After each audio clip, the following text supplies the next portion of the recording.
Hi అండి. Welcome to my channel. Bhadrapada మాసం బహుళ త్రయోదశి రోజున సంధ్యా సమయమందు శివునికి అభిషేకంతో పాటు ఆ రోజుని నందీశ్వరునికి కూడా అభిషేకం చేస్తారు. మార్నింగ్ నుండి ఈవినింగ్ వరకు భోజనం చేయకుండా ఉంటే స్వయంగా మనం కూడా చేసుకునే అవకాశాన్ని కల్పిస్తారన్నమాట గుళ్ళో. అలా చేసుకుంటే చాలా మంచిది ప్రదోష సమయంలో అని చెప్పి ప్రవచనాల్లో విన్నాను.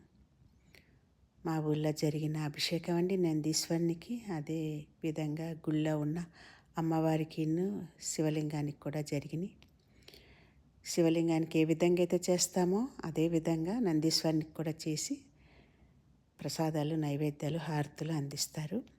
నేను మట్టికి కార్తీక మాసంలో అరుణాచలంలో నందీశ్వరునికి త్రయోదశి రోజున సంధ్యా సమయంలో అభిషేక జలాన్ని నా మీద ప్రోక్షణ చేశారు. మా అందరి మీదను అదృష్టం నాకు దక్కింది.